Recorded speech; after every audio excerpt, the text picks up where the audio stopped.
ഇറാനെതിരെയാണ് America, Europe, Israel എന്നൊക്കെ നമ്മൾ പറയുന്നു. അമേരിക്കയുടെ ബെന്യാമിൻ നെതന്യാഹു 7ാമത്തെ വട്ടം അദ്ദേഹം പ്രധാനമന്ത്രിയായിരിക്കുകയാണ്. വീണ്ടും വീണ്ടും പല പരീക്ഷണങ്ങളും നടത്തി മറ്റാർക്കും അവിടെ ഭരിക്കാൻ പറ്റാത്ത അവസ്ഥയാണ്. ഏറ്റവും വലിയ തീവ്ര വലതുപക്ഷ പാർട്ടിയുടെ സപ്പോർട്ടോടുകൂടി ഇന്നും അവിടെ പ്രധാനമന്ത്രിയാകുന്നത് നെതന്യാഹു ആണ്. അദ്ദേഹം ഓരോ പത്രസമ്മേളനത്തിലും ഇറാനെ ഭസ്മമാക്കി കളയുമെന്ന് പറയുന്നുണ്ടെങ്കിലും അമേരിക്കയുടെ കൈവശമുള്ളതിനേക്കാൾ മാരകമായ ആറ്റം ബോംബ് ഈ ഇസ്രായേലിന്റെ കൈവശമുണ്ട് എന്നത് ലോകത്താകെ പരസ്യമായ രഹസ്യമാണ്. പക്ഷേ എന്ത് ഇറാനെതിരെ അത്തരം ഒരു അക്രമത്തിന് അവര് മുതിരാത്തത്? ഒരുപക്ഷെ അതിന്റെ കാരണം ഇറാന്റെ കൈവശവും അത്തരം രഹസ്യായുധങ്ങൾ ഉണ്ടായേക്കാം എന്ന ഭയമാണോ എന്ന് തോന്നാമെങ്കിലും, പക്ഷേ ഒരു യുദ്ധത്തിലൂടെ ഇറാനെ നശിപ്പിച്ചു കഴിഞ്ഞാൽ ഇറാന്റെ പേര് പറഞ്ഞ് മറ്റ് അറബ് രാജ്യങ്ങളെ പേടിപ്പിച്ചു നിർത്താൻ പിന്നീട് അവസരമുണ്ടാവുകയില്ല. അങ്ങനെയാകുമ്പോൾ ബില്യൺ കണക്കിന് ഡോളറുകളുടെ ആയുധ കച്ചവടം അറബികളുമായി നടത്താൻ കഴിയില്ല. ആയുധപ്പുരകളും ഫാക്ടറികളും പൂട്ടേണ്ടി വരും എന്നുള്ള ഭയം അമേരിക്കയെ, യൂറോപ്പിനെ, ഇസ്രായേലിനെ എല്ലാം പിടികൂടിയിരിക്കുകയാണ്. ഞാൻ ഇതൊക്കെ രാഷ്ട്രീയമായ ഇടപെടലുകൾ നടത്തുകയല്ല, മറിച്ച് നിങ്ങൾ ചിന്തിക്കാൻ വേണ്ടി ചില ഉദാഹരണങ്ങൾ പറഞ്ഞു എന്ന് മാത്രം. ലോകത്ത് സമാധാനം മാത്രം ഉണ്ടാകണം എന്ന ആഗ്രഹം പ്രിയപ്പെട്ടവര് ലോകരാഷ്ട്രങ്ങൾക്കൊന്നും തന്നെ ഇല്ല എന്ന വസ്തുത നമ്മൾ മനസ്സിലാക്കണം. സമാധാനത്തിന് ആഗ്രഹമില്ലാത്തവരൊറ്റക്കെട്ടായി സമാധാനത്തിന് വേണ്ടി മാത്രം ഈ ലോകത്തേക്ക് നിയോഗിക്കപ്പെട്ട മുഹമ്മദുർ റസൂലുള്ളാഹി സ്വല്ലല്ലാഹു അലൈഹി വസല്ലമ തങ്ങളെ ഭീകരവാദത്തിന്റെ ആശാനായി ചിത്രീകരിക്കുമ്പോൾ, ആ മതത്തെ തീവ്രവാദത്തിന്റെ പ്രസ്ഥാനമായി മുദ്രകുത്തുമ്പോൾ, അതിന്റെ അനുയായികളെ മുഴുവൻ തീവ്രവാദികളാണ് എന്ന് ബ്രാൻഡ് ചെയ്യുമ്പോൾ, പ്രിയപ്പെട്ടവരെ നമ്മൾ ആലോചിക്കേണ്ടത് ഇത്തരം ആരോപണങ്ങൾ ലോകാവസാനം വരെ ഇല്ലാതെയാക്കാൻ മറ്റ് പ്രചരണങ്ങളിലൂടെയൊന്നും സാധ്യമല്ല. അതിനുള്ള ഏക മാർഗം നമ്മൾ ശരിയായ പ്രവാചക സ്നേഹികളായി മാറുകയും ശരിയായ മുസ്ലിങ്ങളായി മാറുകയും ചെയ്യുക എന്നൊരൊറ്റ കാര്യമാണ്. പ്രിയപ്പെട്ടവരെ, പരിശുദ്ധ ഖുർആൻ ലോകത്തോട് ഉദ്ഘോഷിക്കുന്ന ഒരുപാട് നന്മകളുണ്ട്. ഞാൻ കൂടുതലായിട്ടൊന്നും പറയുന്നില്ല. ഒരു ഉദാഹരണം നോക്കൂ നിങ്ങൾ. വലാ തസ്തവിൽ ഹസനത്തു വലസ്സയ്യിഅ. എത്രമാത്രം കൃത്യമായ ഒരു ആഹ്വാനമാണ്. നന്മയും തിന്മയും അത് രണ്ടും ഒരിക്കലും ഈക്വൽ അല്ല, അതൊരിക്കലും ബലാബലമല്ല, അവ രണ്ടും സമമാവുകയേ ഇല്ല. ഇത് ലോകത്തോട് പറഞ്ഞ് അടുത്ത വരിയിൽ പരിശുദ്ധ ഖുർആൻ വീണ്ടും ഉത്ബോധിപ്പിക്കുകയാണ്. ഇത് അഹ്സൻ. നീ എപ്പോഴും തിന്മയെ നേരിടേണ്ടത് നന്മ കൊണ്ട് മാത്രമാണ്. തിന്മയെ നേരിടാൻ തിന്മ തന്നെ നമുക്ക് സ്വീകരിക്കാം എന്ന് ചിന്തിക്കുന്നവർക്ക് ഒരിക്കലും വിജയിക്കാൻ കഴിയുകയില്ല എന്ന് വളരെ കൃത്യമായി പരിശുദ്ധ ഖുർആൻ നമ്മോട് ഉണർത്തുകയാണ് പ്രിയപ്പെട്ടവരെ. അത് പറഞ്ഞതിന് ശേഷം വീണ്ടും ഖുർആൻ ഒന്നുകൂടി പറയുകയാണ്. വലാ യുലഖാഹാ ഇല്ലല്ലദീന സ്വബറൂ വമാ യുലഖാഹാ ഇല്ലാ ദൂ ഹദ്ദിൻ അദീം. പക്ഷേ നന്മയെ തിന്മ കൊണ്ട് നേരിടാൻ, പ്രകോപനങ്ങളെ സംയമനം കൊണ്ട് നേരിടാൻ, ഈ സംയമനം എന്ന് പറയുന്നത് ആർക്കേ ഉണ്ടാവുകയുള്ളൂ. ഇതെല്ലാവർക്കും ഒരിക്കലും സാധ്യമല്ല.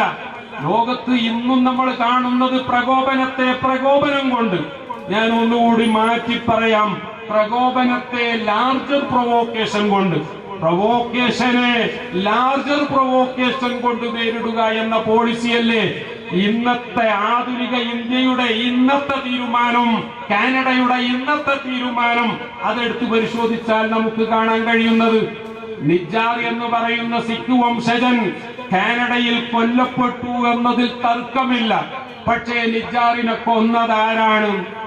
ഇന്ത്യയുടെ ഏജന്റുമാരാണ് എന്ന് Canadian prime minister Trudeau Canadian പാർലമെന്റിൽ അവിടത്തെ ജനപ്രതിനിധി സഭയിൽ വളരെ കൃത്യമായി വ്യക്തമായ ഭാഷയിൽ ആരോപിക്കുകയുണ്ടായി.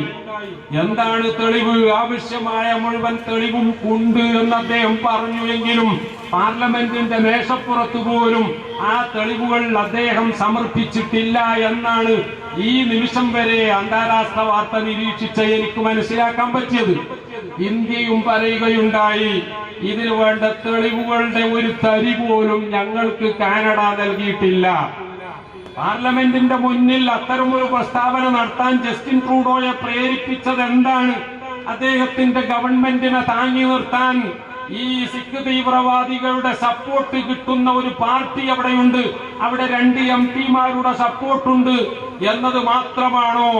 അതല്ല, G20 ന്യൂഡൽഹിയിൽ വന്നപ്പോൾ മറ്റ് രാഷ്ട്ര നേതാക്കൾക്ക് ലഭിച്ച അത്ര തന്നെ ഊഷ്മളമായ സ്വീകരണം നമ്മുടെ പ്രധാനമന്ത്രി നരേന്ദ്രമോദിജിയിൽ നിന്ന് ലഭിക്കാത്തത് കൊണ്ടാണോ? അദ്ദേഹം വന്ന വിമാനം കേടുവന്ന് മറ്റുള്ളവരൊക്കെ സമ്മേളനം കഴിഞ്ഞ് നേരെ വിമാനത്താവളത്തിലേക്ക് പോയി എങ്കിൽ 2 ദിവസം ഇന്ത്യയിൽ പിന്നെയും തങ്ങേണ്ടി വന്നതിലുള്ള ടെൻഷൻ കാരണമാണോ? ഇതൊക്കെ ഇനി ഗവേഷകന്മാർ പിന്നീട് വിലയിരുത്തി പറയേണ്ടതാണ്. പക്ഷെ ഞാൻ സൂചിപ്പിക്കുന്നത് അതൊന്നുമല്ല. നിജാറിന്റെ കൊലപാതകത്തിന്റെ പിന്നിൽ ഇന്ത്യൻ ഗവൺമെന്റാണ് എന്ന് ആരോപിച്ചുകൊണ്ട് വളരെ കടുത്ത നടപടിയിലേക്ക് കനേഡിയൻ ഗവൺമെന്റ് തിരിയുകയാണ്. എന്ന് പറഞ്ഞാൽ നമ്മുടെ ഡിപ്ലോമാറ്റിക് മിഷനിലെ ഒരംഗത്തെ ഇതിന്റെ പിന്നിൽ പ്രവർത്തിച്ചു എന്ന് പറഞ്ഞുകൊണ്ട് പുറത്താക്കുകയാണ്. നമ്മുടെ പ്രധാനമന്ത്രിയെ പറ്റി എന്തൊക്കെ അഭിപ്രായ വ്യത്യാസമുണ്ടെങ്കിലും നമുക്ക് ചില കാര്യങ്ങൾ സമ്മതിക്കാതിരിക്കാൻ നിർവാഹമില്ല. G20 വലിയ വിജയമായിരുന്നു എന്നതിൽ തർക്കമില്ല. കാരണം ഞാൻ ഇപ്പോഴും ആലോചിക്കുകയാണ്, റഷ്യയുടെയും ചൈനയുടെയും പ്രസിഡന്റുമാർ നമ്മുടെ G20 ഇന്ത്യയിൽ വന്നില്ല എന്നത് ശരിയായിരിക്കാം. പക്ഷേ ആഫ്രിക്കൻ യൂണിയനെ G20 ഒരു മെമ്പറായി തെരഞ്ഞെടുക്കാനുള്ള തീരുമാനത്തിന് യാതൊരു എതിർപ്പുമില്ലാതെ ഐക്യകണ്ഠേന പാസാക്കാൻ ഈ സമ്മേളനത്തിന് കഴിഞ്ഞു. യുക്രൈൻ വിഷയത്തിൽ യുക്രൈനും യൂറോപ്യൻ യൂണിയനും അമേരിക്കക്കും മാത്രം തങ്ങൾ അനുകൂലമാണ് എന്ന ഒരു രീതി അവിടെ പരത്താതെ, റഷ്യക്കെതിരാണ് എന്ന് തോന്നിക്കാതെ ഇന്ത്യ രാജ്യത്തിന്റെ താല്പര്യം റഷ്യയുടെയും അമേരിക്കയുടെയും യൂറോപ്പിന്റെയും ഒക്കെ കൂടെ നിൽക്കലാണ് എന്ന് മനസ്സിലാക്കിയ പ്രധാനമന്ത്രി അവരെ ആരെയും ഒപ്പിച്ചില്ല എന്നതൊരു വസ്തുതയാണ്. ഞാനിപ്പോൾ ഓർക്കുന്നത് ലിബിയയിലുണ്ടായ ആ വലിയ പ്രളയത്തെ പറ്റിയാണ്.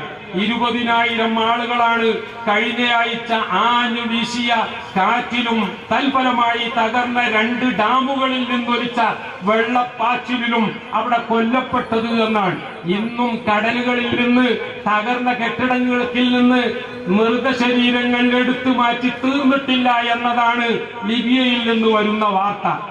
ആ ലിബിയയിലെ കേന്ദ്രമായ തലസ്ഥാനമായ ട്രിപ്പോളിയിൽ ഭരണം നടത്തുന്നത് ദബീബ എന്ന അന്താരാഷ്ട്ര സമൂഹത്തിന്റെ സപ്പോർട്ടുള്ള ഭരണകൂടമാണ് എങ്കിൽ കിഴക്കൻ ലിബിയയായ ബെൻഗാസി കേന്ദ്രമായി ഭരണം നടത്തുന്നത് അറബ് രാജ്യങ്ങളിൽ ചിലരുടെ സപ്പോർട്ടുള്ള ഖലീഫ ഹഫ്തറുമാണ് എന്നത് രാഷ്ട്രീയ കാഴ്ചപ്പാടാണ്.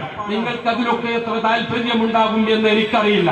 ഞാനിവിടെ ഊന്നി പറയുന്നത് തുർക്കിയിലെ റജബ് തയ്യിബ് എർദോഗാൻ ഗവൺമെന്റ് എന്ന തലത്തിൽ അദ്ദേഹം സപ്പോർട്ട് ചെയ്യുന്നത് ട്രിപ്പോളിയിലെ ഭരണകൂടത്തെയാണ് എങ്കിൽ ഈ പ്രളയം വന്നപ്പോൾ അദ്ദേഹം ഒരുപാട് വിമാനങ്ങളിൽ ദുരിതാശ്വാസ സാധനങ്ങളുമായി ലിബിയയുടെ കിഴക്കൻ നഗരമായ ഖലീഫ ഹഫ്തറിന്റെ ആ അധികാരത്തിൽ കഴിയുന്ന ബെൻഗാസി എയർപോർട്ടിൽ തന്നെ കൊണ്ടുചെന്നിറക്കി ആ ദുരിതാശ്വാസങ്ങൾ ഏറ്റവും കൂടുതൽ പ്രളയം ബാധിച്ച ദർന എന്ന നഗരത്തിലേക്ക് എത്തിക്കാൻ തയ്യാറായ വാർത്ത അന്താരാഷ്ട്ര ചാനലുകളായ BBC-യും CNN-ഉം അതേപോലെ തന്നെ ഫോക്സ് ന്യൂസും ഫ്രാൻസ് 24-ഉം ഒക്കെ കൈകാര്യം ചെയ്ത വിധം ഇതാണ് ഏറ്റവും വലിയ ഡിപ്ലോമസി എന്ന് രേഖപ്പെടുത്തുകയാണ്.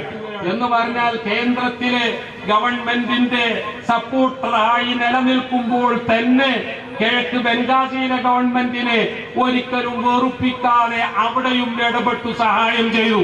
ഇതാണ് റജബ് തയ്യിബ് എർദോഗാൻ ചെയ്തത് എങ്കിൽ അതേ നയമാണ് ഇന്ത്യ രാജ്യത്ത് മോഡി G20 സംഘടിപ്പിച്ചപ്പോൾ ചെയ്തത് എന്ന് ചില ചാനലുകൾ റിപ്പോർട്ട് ചെയ്തത് ഇപ്പോൾ എനിക്ക് ഓർമ്മ വരികയാണ്. ഞാൻ പറഞ്ഞത് അത്തരം ചില ഡിപ്ലോമസികൾ നമ്മുടെ രാജ്യത്തിന്റെ താല്പര്യം എന്താണ് എന്ന് നോക്കി ചെയ്യേണ്ടി വരും. അതിലാർക്കും തർക്കമില്ല. പക്ഷേ അത്രയും വളരെയധികം ചിന്തിച്ചുകൊണ്ട് ചെയ്യുന്ന പ്രധാനമന്ത്രിയാണ് എന്ന് മറ്റ് പലരും അഭിപ്രായപ്പെട്ട മോഡിജി പ്രധാനമന്ത്രിയായപ്പോൾ കണ്ടോ, നമ്മുടെ രാജ്യത്തിന്റെ ആഭ്യന്തര പ്രശ്നങ്ങളിൽ ഇടപെടുകയാണ് അവിടെ കാനഡ ചെയ്തത് എന്ന് വ്യാഖ്യാനിച്ചുകൊണ്ട് ടിറ്റ് ഫോർ ടാറ്റ്, അടിക്ക് അടി എന്നുള്ളൊരു രീതി ഇന്ത്യ ഗവൺമെന്റ് സ്വീകരിച്ചു. ന്യൂഡൽഹിയിലെ കനേഡിയൻ മിഷനിൽ അതേ സ്ഥാനം വഹിക്കുന്ന ഉദ്യോഗസ്ഥനെ പുറത്താക്കാൻ, അതേപോലെ തന്നെ ലോകത്ത് എവിടെയുമുള്ള ഇന്ത്യൻ മിഷനുകളിൽ നിന്ന് ഒരിക്കലും കനേഡിയൻ പൗരന്മാർക്ക് വിസ നൽകില്ല എന്ന് തീരുമാനിക്കാൻ നമ്മുടെ രാജ്യം തീരുമാനമെടുത്തത് ഇന്നത്തെ പത്രങ്ങളിൽ നിങ്ങളൊക്കെ വായിച്ചിട്ടുണ്ടാവും. ഈ ഉദാഹരണം ഞാൻ എന്തിനാ കൊണ്ടുവന്നത്? നിങ്ങൾ ഒരുപക്ഷെ സംശയിക്കും, ഈ ഉസ്താദ് എന്തൊക്കെയാണ് ഈ പറയുന്നത്? ഞാൻ പറയുന്നത് മറ്റൊന്നുമല്ല. എന്താണെന്നറിയാമോ? ലോകത്ത് സഹിഷ്ണുത അന്താരാഷ്ട്ര കാര്യങ്ങൾ പരിശോധിച്ചാലും ദേശീയ കാര്യങ്ങൾ പരിശോധിച്ചാലും പ്രാദേശിക കാര്യങ്ങൾ പരിശോധിച്ചാലും ഒക്കെ ജനങ്ങളുടെ ചിന്ത തന്നെ മാറിയിരിക്കുകയാണ്. ഇങ്ങോട്ടടിച്ചാൽ അതിന് കൂടുതലായി വോള്യം കൂട്ടിക്കൊണ്ട് സ്ട്രോങ് വർദ്ധിപ്പിച്ചുകൊണ്ട് തിരിച്ചടിക്കുക എന്നുള്ള ഒരു നയത്തിലേക്ക് ലോകം മുഴുവൻ മാറിയിരിക്കുകയാണ്. ഈ ഒരു കാഴ്ചപ്പാട് ലോകത്ത് നിലനിൽക്കുകയാണെങ്കിൽ എന്റെ ചോദ്യം, സമാധാനം എങ്ങനെ നമുക്ക് സാക്ഷാത്കരിക്കാൻ പറ്റും? സൗദി അറേബ്യയിലെ മുഹമ്മദ് ബിൻ സൽമാൻ MBS അവിടുത്തെ ക്രൗൺ പ്രിൻസ് ആണ്. മെനിയാന്ന് അദ്ദേഹത്തെ ഇന്റർവ്യൂ ചെയ്തു. മാർക്ക് എന്ന് പറയുന്ന ലോകോത്തര പത്രപ്രവർത്തകൻ, അദ്ദേഹം ഫ്രാൻസ് 24 ചാനലിലെ ഇന്റർവ്യൂ സംഘടിപ്പിക്കുന്ന ആളാണ്. മാർക്ക് MBS-നോട് ഒരു ചോദ്യം ചോദിക്കുന്നുണ്ട്. ഇറാൻ ആണവായുധം നേടുന്നത് എന്തിനാണ് നിങ്ങൾ ഭയപ്പെടുന്നത്? MBS വളരെ കൃത്യമായി മറുപടി പറയുന്നു, ഇറാൻ എന്നല്ല, ലോകത്ത് ഒരു രാജ്യവും ആണവായുധ ശക്തിയാകുന്നത് ഞങ്ങൾ ഇഷ്ടപ്പെടുന്നില്ല. കാരണം ആണവായുധം ഉണ്ടായിട്ട് എന്താണ് കാര്യം? അത് ഉപയോഗിക്കാൻ പാടില്ല എന്നല്ലേ നമ്മുടെയൊക്കെ തീരുമാനം. ഉപയോഗിക്കാൻ പറ്റാത്ത ഒരു ആയുധം വാങ്ങിക്കൂട്ടാൻ വേണ്ടി, അല്ലെങ്കിൽ അത് ഉണ്ടാക്കാൻ വേണ്ടി ജനങ്ങളുടെ ദാരിദ്ര്യം തുടച്ചു മാറ്റുന്നതിലേക്ക് നീക്കേണ്ട കോടികൾ ചെലവാക്കുന്നത് മൗഢ്യം എന്നല്ലാതെ മറ്റെന്താണ് ഞാൻ പറയേണ്ടത് എന്ന MBS-ന്റെ മറുപടി കേട്ടിട്ട് മാർക്ക് അത്ഭുതപ്പെടുകയാണ്. പക്ഷേ അദ്ദേഹം രണ്ടാമതൊരു ചോദ്യം കൂടി MBS-നോട് ചോദിക്കുകയാണ്. അഥവാ ഈ ഉപരോധങ്ങളും എതിർപ്പുകളും ഒക്കെ ഉള്ളപ്പോഴും ഇറാൻ ആണവായുധം കൈക്കലാക്കി എന്ന വസ്തുത യാഥാർത്ഥ്യമായി കഴിഞ്ഞാൽ നിങ്ങൾ എന്തു ചെയ്യും? ഞാൻ നേരത്തെ ഇന്ത്യയുടെയും കാനഡയുടെയും ഉദാഹരണം പറഞ്ഞതിന് തുല്യമായ മറ്റൊരു ഉദാഹരണമാണ് അന്താരാഷ്ട്ര തലത്തിൽ നിന്ന് കൊണ്ടുവരുന്നത്. ആ മറുപടിയിൽ MBS പറയുന്നത് നോക്കൂ, എല്ലാ ഉപരോധങ്ങളും എതിർപ്പുകളും ഒക്കെ ഉണ്ടായിട്ടും ഇറാൻ ആണവായുധം കൈക്കലാക്കി എന്ന വസ്തുതയായി സ്ഥിരീകരിക്കപ്പെടുന്ന പക്ഷം ഒരു നിലക്കല്ലെങ്കിൽ മറ്റൊരു നിലക്ക് ഞങ്ങളും ആണവായുധം കൈക്കലാക്കാൻ വേണ്ടത് ചെയ്യും. പ്രിയപ്പെട്ടവരെ നോക്കൂ, നിങ്ങൾ ലോകം മുഴുവൻ ചിന്തിക്കുന്നത് സമാധാനമല്ല, ഇങ്ങോട്ടടിച്ചാൽ ഡബിൾ സ്ട്രോങ്ങിന് തിരിച്ചടിക്കാൻ എന്തൊരു വഴിയുണ്ട്. അതുകൊണ്ടല്ലേ ഈ അടുത്ത് ആഫ്രിക്കയിലെ നൈജർ എന്ന് പറയുന്ന നാട്ടിൽ പ്രിയപ്പെട്ടവരെ പട്ടാള അട്ടിമറി നടന്നു. അവിടെ ഇക്കോവാസ് എന്ന് പറയുന്ന പശ്ചിമേഷ്യൻ രാജ്യങ്ങളുടെ കൂട്ടായ്മ അവര് ഇടപെടാൻ തീരുമാനിച്ചു. ഞങ്ങൾ സൈന്യത്തെ നിയോഗിക്കും എന്ന് പറഞ്ഞു. നൈജറിന് സപ്പോർട്ടായി ബുർക്കിന ഫാസോ രംഗത്ത് വന്നു. പിറ്റേന്ന് മാലി എന്ന് പറയുന്ന രാജ്യം മുന്നോട്ട് വന്നു. ആ രണ്ട് രാജ്യങ്ങളിലും നേരത്തെ ഫ്രാൻസിന്റെ സൈനിക സാന്നിധ്യത്തെ എതിർത്തുകൊണ്ട് പട്ടാള അട്ടിമറി നടന്ന രാജ്യങ്ങളാണ്. ആ രണ്ട് രാജ്യങ്ങളും മുന്നോട്ട് വന്നുകൊണ്ട് പറഞ്ഞു, നൈജറിനെ തൊട്ടാൽ അക്കളി തീക്കളിയായിരിക്കും, സൂക്ഷിച്ചോ, ഞങ്ങളുടെ പട്ടാളത്തെ ഞങ്ങൾ നൈജറിൽ വിന്യസിക്കാൻ പോവുകയാണ്. നോക്കണം, ഐക്യരാഷ്ട്ര സഭക്ക് ഒന്നും ചെയ്യാൻ പറ്റിയില്ല, യൂറോപ്യൻ യൂണിയന് അനങ്ങാൻ പറ്റിയില്ല.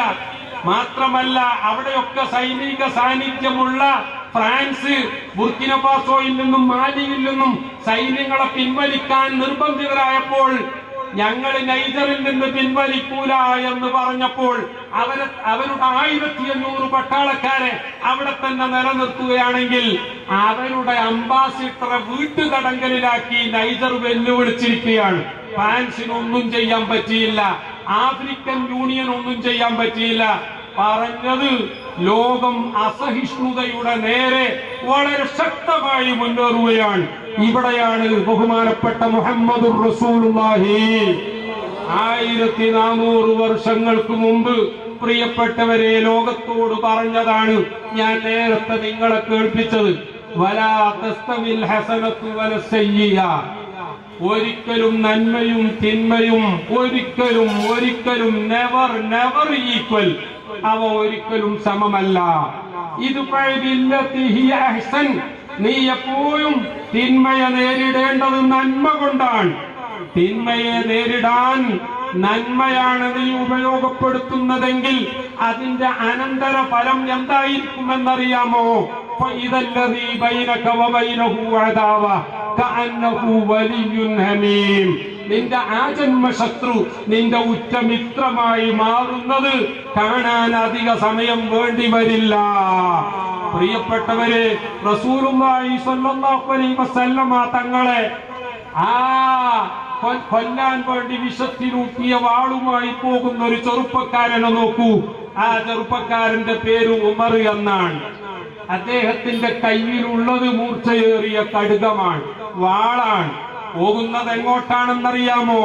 ചെറുപ്പക്കാരെ തെറ്റിപ്പിക്കുന്ന വഴിതെറ്റിക്കുന്ന ഒരു പ്രവാചകവാദി വന്നിട്ടുണ്ട്, അവന്റെ പേര് മുഹമ്മദാണ്. അവന്റെ തലയെടുക്കാൻ വേണ്ടിയാണ് ഞാൻ പോകുന്നത് എന്ന് പറഞ്ഞുകൊണ്ട് ഊരിപ്പിടിച്ച വാളുമായി പോകുന്ന ചെറുപ്പക്കാരൻ പോകുന്ന വഴിയെ തന്റെ സിസ്റ്റർ, തന്റെ പെങ്ങളുടെ വീട്ടിന്റെ അടുത്തെത്തിയപ്പോൾ അവിടെ വെച്ചൊരു ചെറുപ്പക്കാരനെ കാണാൻ ഇടയാവുകയാണ്. ആ ചെറുപ്പക്കാരൻ കയ്യിൽ ഊരിപ്പിടിച്ച വാളുമായി പോകുന്ന ഉമറിനെ അഭിസംബോധന ചെയ്തു. ചോദിക്കുന്നു, where are you going sir? എവിടെ പോവുകയാണ്? ഉമർ പറഞ്ഞു, ഞാൻ മുഹമ്മദിന്റെ അടുത്ത് പോവുകയാണ്. എന്തിന്? തലയെടുക്കാൻ പോവുകയാണ്. എന്താ പ്രശ്നം? ഉമർ വളരെ ഓപ്പണായി പറഞ്ഞു. ചെറുപ്പക്കാരെ മുഴുവൻ വഴിതെറ്റിക്കുകയാണ്, അവരെ പുതിയ മതത്തിലേക്ക് ക്ഷണിക്കുകയാണ്. ഇത് ഈ നാട്ടിൽ ഒരിക്കലും ഞാൻ അനുവദിക്കുകയില്ല. ഇപ്പൊ പോയി തല മുറിച്ച് ഞാൻ കൊണ്ടുവരും. ഓ, എന്നാൽ ഡോണ്ട് ബി ഹറി, ധൃതി കൂട്ടണ്ട. നീ ആദ്യം ഒരു കാര്യം ചെയ്യും, നിന്റെ സ്വന്തം പെങ്ങളുടെ വീട്ടിൽ പോ. ആ വീട്ടിൽ പോയിട്ട് നീ ഒന്ന് നിന്റെ പെങ്ങളെയും അളിയനെയും നന്നാക്ക്. കാരണം അവര് രണ്ടുപേരും നീ ഇപ്പോൾ ഈ പറഞ്ഞ ചെറുപ്പക്കാരെ വഴിതെറ്റിക്കുന്നു എന്ന് പറഞ്ഞ മുഹമ്മദില്ലേ, ആ മുഹമ്മദിന്റെ അനുയായികളായി മാറിയിട്ടുണ്ട്. നീ നേരെ അവിടെ ചെല്ല്, എന്നിട്ട് പോകാം മുഹമ്മദിന്റെ തലയെടുക്കാൻ. ഇത് കേട്ട ഉമർ അല്പം പോലും ശങ്കിച്ചു നൽകാതെ സ്വന്തം പെങ്ങളുടെ വീട്ടിലേക്ക് പോവുകയാണ്. വാതില് പുറത്ത് അദ്ദേഹം എത്തിയപ്പോൾ അകത്ത് നിന്നൊരു പ്രത്യേക ശബ്ദം കേൾക്കുന്നു. ആ ശബ്ദം കേട്ടപ്പോൾ ഉമറിന് മനസ്സിലായി, തന്റെ പെങ്ങളും അളിയനും പുതിയ പാർട്ടിയിൽ ചേർന്നിരിക്കുകയാണ്. അതിന്റെ ചില പാഠങ്ങൾ അഭ്യസിക്കുകയാണവർ. കതകിൽ മുട്ടി, തുറക്കുന്നില്ല. വീണ്ടും മുട്ടി. അപ്പോൾ പറയുന്നത്, വെയിറ്റ് ചെയ്യൂ, അല്പം കാത്തിരിക്കൂ എന്നാണ്. കാരണം പെങ്ങൾക്ക് അളിയനെ കട്ടിലിനടിയിൽ ഒളിപ്പിക്കേണ്ടതുണ്ട്. ആ പെങ്ങൾക്ക് അളിയനെ കട്ടിലിനടിയിൽ ഒളിപ്പിക്കാൻ സാവകാശം ആവശ്യമുണ്ട്. അതുകൊണ്ടാ കതക് തുറക്കാത്തത്. അളിയനെ കട്ടിലിനടിയിൽ ഒളിപ്പിച്ചതിനു ശേഷം പെങ്ങൾ വാതിൽ തുറക്കുകയാണ്. വാതിൽ തുറന്നപ്പോൾ ഉമർ ചോദിക്കുന്നു, ഞാനിപ്പോ ഈ വീട്ടിനുള്ളിൽ നിന്നൊരു പ്രത്യേക ശബ്ദം കേട്ടല്ലോ, എന്താണത്?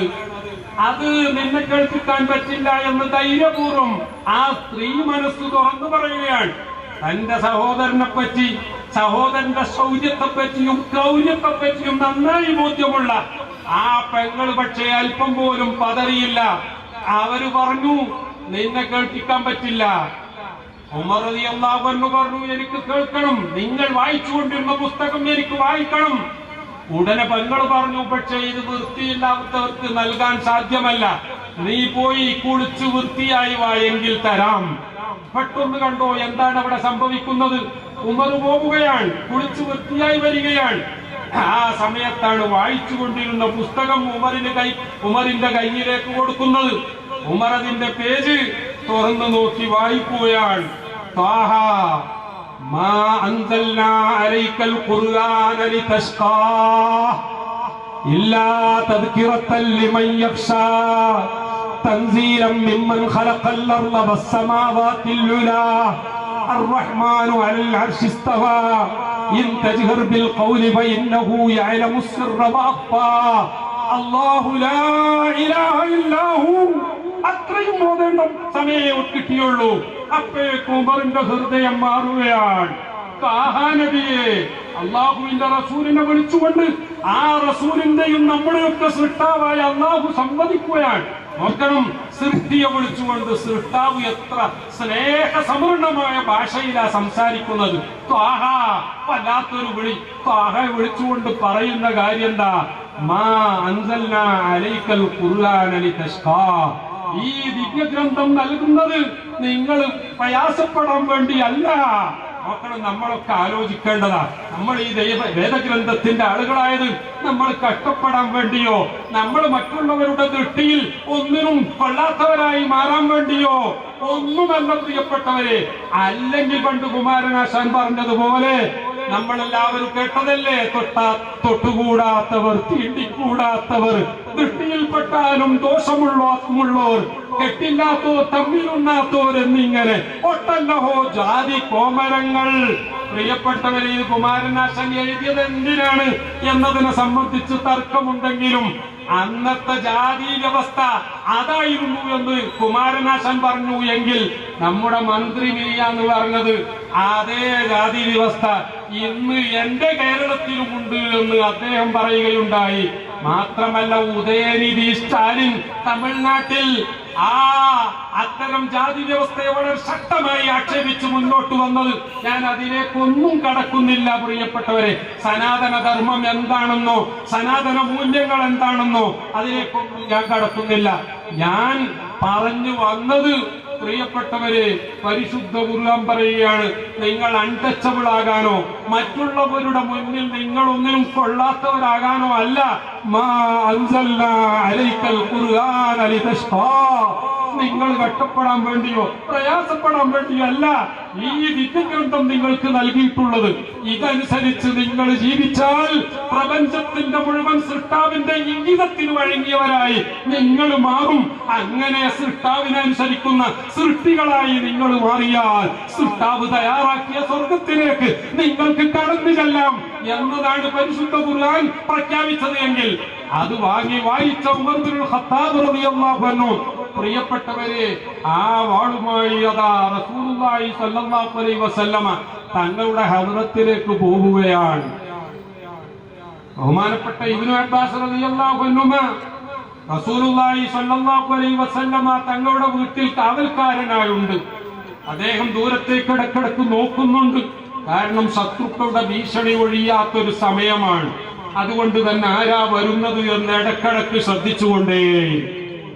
ഉമർ റളിയല്ലാഹു അൻഹുവിന്റെ രൂപം തന്റെ കണ്ണിൽപ്പെട്ടപ്പോൾ ഭയവിഹ്വലനായ ഇബ്നു അബ്ബാസ് റളിയല്ലാഹു അൻഹു അല്ലാഹുവിന്റെ റസൂലിനോട് പറയുകയാണ്, തങ്ങളെ, സംഗതി അത്ര പഥ്യമല്ല, എനിക്ക് തോന്നുന്ന എന്തോ ഒരു പന്തികേട് തോന്നുന്നു. ഉമർ കയ്യിൽ വാളുമായി വരുന്നുണ്ട്. അല്ലാഹുവിന്റെ റസൂൽ ആരാ പ്രിയപ്പെട്ടവരെ? സാധാരണക്കാരാണെന്നോ മരിച്ചാൽ ദുർഗന്ധം കൊണ്ട് മറ്റുള്ളവർ ബുദ്ധിമുട്ടാതിരിക്കാൻ വേണ്ടിയാണ് കുഴിച്ചിട്ടത് എന്നൊന്നും പറയുന്നവർ യഥാർത്ഥ മുസ്ലിം അല്ല എന്ന് പറയുക തന്നെ വേണം. ഞാൻ വിശദീകരണത്തിലേക്ക് കടക്കുന്നില്ല. അള്ളാഹുവിന്റെ റസൂൽ ആരാ? അള്ളാഹുവിന്റെ റസൂലും സിദ്ദീഖുൽ അക്ബർ റളിയല്ലാഹു അൻഹു മാത്രം ഒരു ഗുഹയിൽ അകപ്പെട്ട സംഭവം നിങ്ങൾക്ക് ഓർമ്മയില്ലേ? ശത്രുക്കളെല്ലാം തെരഞ്ഞു വരുന്നു. അവര് രണ്ടുപേരും കഴിഞ്ഞുകൂടുന്ന ആ ഗുഹയുടെ തൊട്ടുമേലെ അവരെത്തിയിരിക്കുകയാണ്. സിദ്ദീഖ് റളിയല്ലാഹു അൻഹു മേൽപോട്ട് നോക്കിയപ്പോൾ ആ ഗുഹക്കുള്ള ദ്വാരത്തിലൂടെ കാണുകയാണ് ശത്രുക്കളുടെ കാൽപാദങ്ങൾ. അവരെങ്ങാനും ഒന്ന് താഴോട്ട് നോക്കിയാൽ തീർച്ചയായിട്ടും ആ ഗുഹയിൽ ഒളിച്ചിരിക്കുന്നവരെ കാണും. അതോടുകൂടി ഈ പ്രസ്ഥാനം മുളയിലെ എന്നുള്ളപ്പെടും എന്ന് ബോധ്യമുള്ള സിദ്ദീഖുൽ അക്ബർ റളിയല്ലാഹു അൻഹു പറഞ്ഞു, തങ്ങളെ അവരെത്തിക്കഴിഞ്ഞു, എന്താ ചെയ്യ, രക്ഷപ്പെടുമോ? അല്ലാഹുവിന്റെ റസൂൽ ഒറ്റ ചോദ്യ ചോദിക്കുന്നത്, മാ ظنك بثنين والله ثالثهما. നമ്മൾ രണ്ടുപേരാണെങ്കിലും നമ്മുടെ കൂടെ അല്ലാഹ് എന്ന ഒരു മൂന്നാമത്തെ ശക്തി ഉണ്ടെങ്കിൽ പിന്നെ നീ എന്തിനാ പേടിക്കുന്നത്? എന്തായിരുന്നു അല്ലാഹുവിന്റെ